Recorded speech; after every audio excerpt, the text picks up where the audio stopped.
இதோட தொடர்ச்சியா சில திட்டங்களை துவக்கி வைக்கவும் சில திட்டங்களுக்கு அடிக்கல் நாட்டவும் நான் வந்திருக்கிறேன். 19 வகையான திட்டங்களை இன்னைக்கு தொடங்கி வச்சிருக்கிறேன். 17,616 கோடி ரூபாய் மதிப்பிலான இந்த திட்டங்கள் மூலமா 64,968 பேருக்கு வேலைகள் கிடைக்கப் போகுது. 28 வகையான திட்டங்களுக்கு அடிக்கல் நாட்டியிருக்கிறேன். இதோட மொத்த முதலீட்டு மதிப்பு 51,157 கோடி ரூபாய். இது மூலமா 41,835 பேருக்கு வேலைகள் கிடைக்கும் என்ற மகிழ்ச்சியான செய்தியையும் நான் தெரிவிச்சுக்கிறேன். தொழில் வளருதுன்னா அந்த நிறுவனம் மூலமா மாநிலம் வளருது.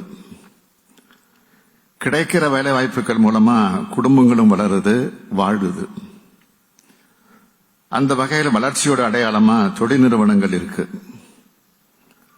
அமைதியான சட்டம் ஒழுங்கு சிறப்பா இருக்கிற மாநிலத்தை தேடித்தான் தொழில்துறையினர் வருவாங்க என்பது உங்க எல்லாருக்கும் தெரியும். தமிழ்நாட்டில் நிம்மதியா தொழில் நிறுவனத்தை நடத்தலாம் என்ற நம்பிக்கை தொழிலதிபர்களுக்கு வந்திருக்கு. அதோட அடையாளமாகத்தான் ஏராளமான தொழிற்சாலைகள் கடந்த 3 ஆண்டுகளா தமிழ்நாட்டில் உருவாகி வருது.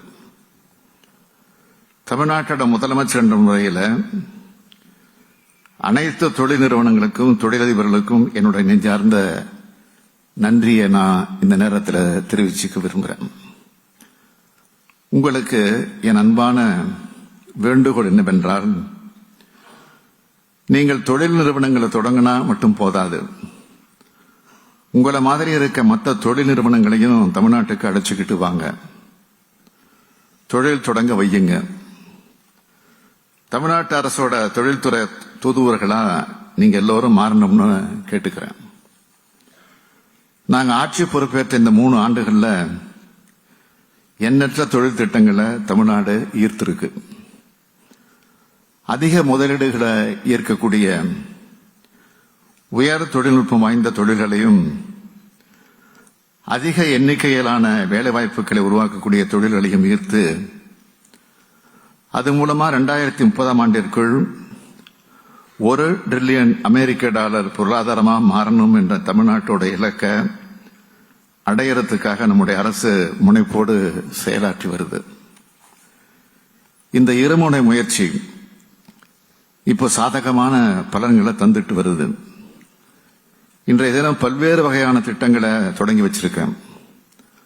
மோட்டார் வாகனங்கள், பொது உற்பத்தி, தொழிற்பூங்காக்கள், மின்னணுவியல், மருத்துவ உபகரணங்கள், தகவல் தொழில்நுட்பம், தகவல் தொழில்நுட்ப சேவைகள், உணவு பதப்படுத்துதல், ரசாயனங்கள், ஜவுளி மற்றும் ஆடைகள், உயிர் அறிவியல், பசுமை ஹைட்ரஜன், கட்டுமான பொருட்கள் உள்ளிட்ட பல்வேறு நிறுவனங்கள் இன்னைக்கு தொடங்கப்பட்டிருக்கு.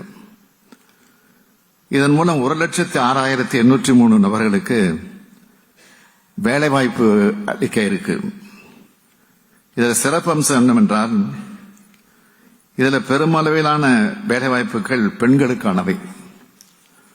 பெண்கள் முன்னேற்றத்திற்கு முக்கியத்துவம் அளிச்சிட்டு வர நம்ம அரசோட நடவடிக்கைகளுக்கு இந்த சாதனை மேலும் ஊக்கமளிக்கிறது. அனைத்து துறை வளர்ச்சி, அனைத்து சமூக வளர்ச்சி, அனைத்து மாவட்ட வளர்ச்சின்னு நான் சொல்லிட்டு வர்றதோட அடையாளம் இவைதான்.